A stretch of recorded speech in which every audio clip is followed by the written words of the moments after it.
Hello and welcome to SKB shots. Last punch ఇవాళ నుంచి series of last games start అవబోతూ ఉన్నాయి and last day దాకా కూడా వెళ్ళబోతుంది. Thursday, Friday, Saturday and Sunday 2 గేమ్లు లాస్ట్ డే దాకా కూడా, లాస్ట్ మ్యాచ్ దాకా కూడా వెళ్ళే అవకాశం ఉంది. ఆ ఫైనల్ 4th స్పాట్ ఎవరిది అని తెలియజేయడానికి. As far as GT is concerned, ఇది గెలిస్తే ఫస్ట్ ప్లేస్ ఆర్ సెకండ్ ప్లేస్లో ఉండే ప్రాబబిలిటీ పెరుగుతుంది and CSK will be eliminated ఒకవేళ జీటీ కనుక గెలిస్తే. సిఎస్కే విషయానికి వస్తే గెలిచారంటే కనుక జీటీ ప్రాబబ్లీ 1 or 2 పొజిషన్స్కి వెళ్ళడం కష్టమైపోతుంది and CSK will still feel okay we have done our best, ఇంకా చూద్దాం మిగతా సమీకరణాలు ఏమైనా కలుస్తాయా లేదా అని. ఈ మ్యాచ్లో అహ్మదాబాద్లో ఏం జరగబోతుందో let's get started. Reverse fixture చెపాక్లో జరిగింది. అక్కడ Rabada and Siraj bowled terrific level in the power play. Ruturaj Gaikwad ఒకనొక దశలో he was just stuck. 35 balls 12 runs మాత్రమే కొట్టాడు. ఆ తర్వాత he played well, got off to a good score, but మధ్యలో ఇంకొంచెం బెటర్గా ఆడి ఉండాల్సిందేమో అని అనిపించింది. Chennai super kings batting never click there and ఆ గెలుపు అనేది గుజరాత్ టైటన్స్ కూడా ఒక వరుస విజయాల ఒక పరంపరని ముందుంచేలాగా చేసింది. రైట్ నౌ ఒక హెవీ లాస్ తర్వాత, కోల్కతా నైట్ రైడర్స్కి అగేన్స్ట్గా ఈడెన్ గార్డెన్స్లో ఒక హెవీ లాస్ తర్వాత జీటీ మళ్ళీ విన్నింగ్ వేగంలోకి రావడానికి ప్రయత్నం చేస్తుంది. ఎందుకంటే దే నో అటు క్వాలిఫైర్ కానీ లేదా ఇటు ఎలిమినేటర్ కానీ ఇన్ ములాంపూర్ కానీ ఇన్ ధర్మశాల కానీ అంత ఈజీగా ఉండదు వాళ్ళకి. They are better wickets to bat. So అందుకే ఇక్కడే గెలిస్తే ద ప్రాబిలిటీ, క్వాలిఫైర్ ఆడే ప్రాబిలిటీ బాగా ఎక్కువ పెరుగుతుంది. సో అందుకే ఇక్కడ వాళ్ళు ప్రయత్నం చేసేది ఏంటంటే ప్లే వెల్, తర్వాత మళ్ళీ 1 shot at the final and get to the final అనే ఆలోచనలో ఉంటారు. వాళ్ళకి కలిసి వచ్చింది ఏంటి? Again to be very very very very clear, carry job of their top 3 has been phenomenal.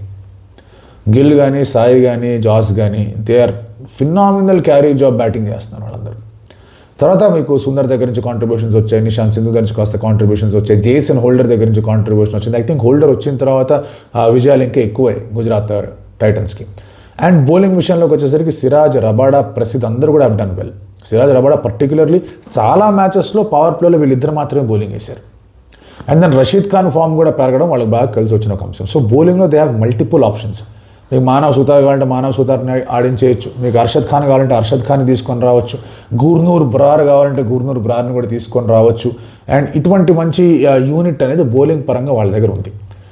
And CSK విషయానికి వచ్చేస్తే కనుక I will not say they have nothing to lose. ఇంకోటి గెలుద్దాం అనుకుంటారు వాళ్ళు. లాస్ట్ గేమ్ కనుక ఎస్ఆర్ఎస్తో గెలిచుంటే ఈ మ్యాచ్ గెలిచేసి ప్లే ఆఫ్స్కి వస్తున్నాం అనే ఒక ఫీలింగ్లో ఉండేది వాళ్ళకి. But that is not the case right now. ఈ ప్లే ఆఫ్స్కి రావాలంటే కనుక అగైన్ నెట్ రన్ రేట్ అనేది ఓకే ఠీకే, మరి అంత స్ట్రాంగ్గా ఏం లేదు. స్ట్రాంగ్ నెట్ రన్ రేట్తో ఈ మ్యాచ్ గెలిస్తే then hope for results going there way. ఏ రిజల్ట్స్? రాజస్థాన్ ఎంఐతో ఓడిపోయే రిజల్ట్ ఒకటి, తర్వాత ఎల్ఎస్జీ మీద పంజాబ్ ఓడిపోయే రిజల్ట్ ఒకటి, అండ్ డీసీ ఒకవేళ కేకేఆర్ మీద గెలిచినా డీసీ నెట్ రన్ రేట్ అనేది కొంచెం నెగిటివ్లో ఉంది కాబట్టి మరీ భారీ మార్జిన్తో, భారీయెస్ట్ మార్జిన్తో గెలవకుండా చూసుకునే రిజల్ట్ ఒకటి. So 3 results have to go there వే. ఇప్పుడు దానికన్నా ముందు ఈ మ్యాచ్ అయితే గెలవాలి. ముందు ఈ మ్యాచ్ గెలవాలంటే కనుక their openers need to fire. ఇద్దరు ఓపెనర్స్ కలిసికట్టుగా ఆడింది లేదు. ఓపెనింగ్ స్టెబిలిటీ కోసమే Sanju and Rutu wanted to play, but ఇద్దరు కలిసి ఆడింది లేదు. అండ్ రుతురాజ్ గైక్వాడ్ లాస్ట్ మ్యాచ్లో అసలు ఈ was going nowhere with his innings. అంటే మీరు ఆడుతున్నారు, కొట్టే ప్రయత్నం చేస్తున్నారు, బౌండరీలు రావట్లేదంటే సరే, బౌండరీ కొట్టే ప్రయత్నమే చేయాలి. So I think he have to let go of all his bad phase and start well. Sanju Samson, Ruthu ఇద్దరు కలిసి ఆడితే CSK against a very potent strong looking GT bowling lineup మీద విజయం సాధించగలరు. సో అందుకే సంజు బికమ్స్ అ కీ. సంజుకి అగేన్స్ట్గా Rabada becomes even more bigger threat and opponent. So Rabada versus Sanju is the first battle. Siraj versus Sanju అని పెట్టుకోండి, వర్సెస్ రుతు అని పెట్టుకోండి, ఎవరైనా పెట్టుకోండి, వీళ్ళిద్దరిని పెట్టారు. నా సెకండ్ ఇస్ అగైన్ మనం మాట్లాడుకుంటే కనుక క్యారీ జాబ్ గురించి మనం మాట్లాడుకున్నాం. సో ఓపెనర్స్ ఆఫ్ గుజరాత్ అనేవాళ్ళు చాలా స్ట్రాంగ్గా ఆ పార్ట్నర్షిప్ని ముందుకు తీసుకెళ్తున్నారు. అండ్ వాళ్ళు ఆడే స్టైల్ అనేది ఈ వికెట్ మీద బాగా హ్యాపీగా వర్కౌట్ అయిపోతుంది.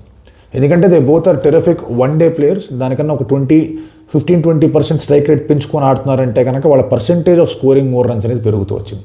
వాళ్ళిద్దరు కూడా మనకి లిస్ట్లోనే ఉన్నారు, టాప్ ఆరెంజ్ క్యాప్ 4-5 numbers-లోనే ఉన్నారు వాళ్ళు కూడా. So they are doing well. మరి Mukesh is bowling really well. Mukesh versus Sai Sudharsan is second battle. Of course గిల్ని కూడా పెట్టుకోండి. అకీల్ హుసేన్ ఉన్నాడు, Akeal Hosein might also bowl, but చూడాలి ఎక్కడ బౌలింగ్ చేస్తాడు, ఏం చేస్తాడు. జాస్ బట్లర్ మిడిల్ ఓవర్స్ యాక్సెలరేషన్లో Jos Buttler becomes key. Starting మ్యాచ్లో కొన్ని సరిగ్గా వేయకపోయినా కూడా Noor Ahmad is doing well. So Noor Ahmad versus Jos Buttler అనేది ఇంకొక మంచి బ్యాటిల్ లాగా కనిపిస్తుంది. అగైన్ మనం టీమ్స్ గురించి మాట్లాడుకుంటే కనుక CSK do they have to make any changes to their team? లేవు, ఏం చేంజెస్ చేయలేరు. ఒకటే change that they can think of is, ఒకవేళ కనుక ప్రశాంత్ వీర్ బౌలింగ్ చేయట్లేదు అంటే కనుక what is doing at that position? దానికన్నా సర్ఫరాజ్ని ఆడించండి. So you can come in as a batter and see things ఎట్లా ఉండబోతుంది ఏంటి అని. ఎలాగో ప్రశాంత్ బౌలింగ్ చేయట్లేదు. లేదు ప్రశాంత్ని బౌలింగ్ చేయించాలి అంటే కనుక figure out what else can be done. ఎక్కడ వేయించవచ్చు ప్రశాంత్, ఓ 2 overs లాగచ్చు అతని దగ్గర నుంచి, లాగే ప్రయత్నం చేయగలరా, చేయట్లేదని.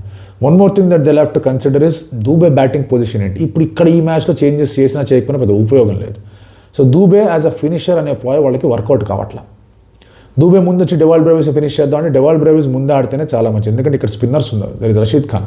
అఫ్కోర్స్ రషీద్ ఖాన్ ఉన్నాడు కాబట్టి దూబేనే ముందు పంపించే ఆలోచన కూడా రావచ్చు ఇక్కడ, అది కూడా ఒక మంచి బ్యాటర్లా కనిపిస్తుంది, నో డౌట్స్. సో రషీద్కి ట్యాకిల్ చేయడానికి are you sending Dube are are you using Dewald Brevis అనేది ఒక ఇంట్రెస్టింగ్ కాల్. రెండోది ఏంటి అంటే కనుక ఇప్పుడు ఉర్విల్ ఉన్నాడు మీకు.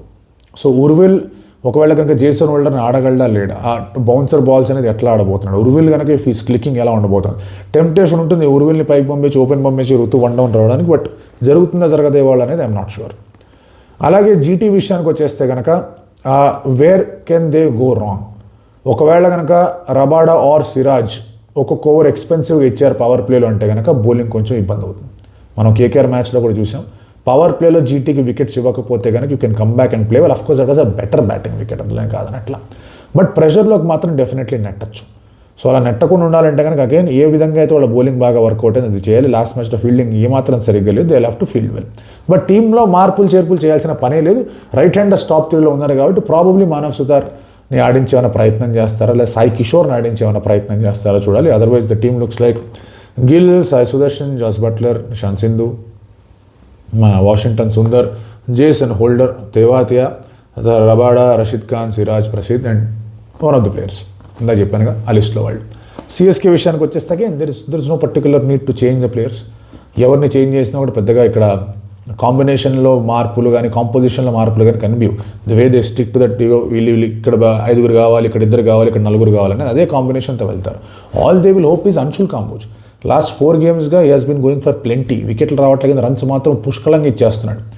అది మళ్ళీ if you can bowl little better, Anshul Kamboj కనుక బెటర్గా బౌలింగ్ చేసినట్టు వీళ్ళ విన్నింగ్ పర్సెంటేజ్ కూడా పెరుగుతుంది. విన్ అవ్వాలంటే Anshul should do well. So మరి అతను ఏ కాన్ఫిడెన్స్లో ఉన్నాడో అతను ఎక్కడ బౌలింగ్ వేయిస్తారనేది చూసుకోవాల్సిన ఒక అంశం.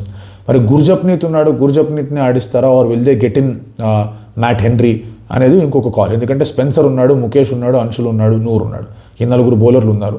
అండ్ పైన డెవాల్ బ్రేవిస్ ఆడుతున్నాడు, అకీల్ హుస్సేన్ ఆడుతున్నాడు. సో ఇంకొక ఫారెన్ స్పాట్ ఉంది కాబట్టి will they go with Matt Henry. లేదంటే కనుక లుక్స్ ద సేమ్ టీమ్ వచ్చి మనం ఆడుకుంటే కనుక యూ హ్యావ్ సంజు, ఋతు, ఆ తర్వాత యూ హ్యావ్ ఉర్విల్ పటేల్ తర్వాత యూ హ్యావ్ డెవాల్ బ్రేవిస్ తర్వాత కార్తిక్ శర్మ తర్వాత యూ హ్యావ్ మీకు శివం దుబే తర్వాత ప్రశాంత్ తర్వాత అకీల్ తర్వాత అంశుల్, నూర్, ముఖేష్, స్పెన్సర్ని ఇస్తారా, ఓవర్టన్ని ఇస్తారా, గుర్జప్ని తీసుకొచ్చి ఆడిస్తారా, it's a call that they need to take. So అది పరిస్థితిలా కనిపిస్తుంది. ఐ థింక్ హెన్రీ ఉన్నాడంటే కనుక he should be given a go ఈ మ్యాచ్లో టు జస్ట్ సీ ఆ టాప్ ఆర్డర్ కొంచెం బెటర్గా ఆడతారు కాబట్టి ఏమైనా మూవ్మెంట్ ఉందంటే వికెట్లు తీస్తాడని.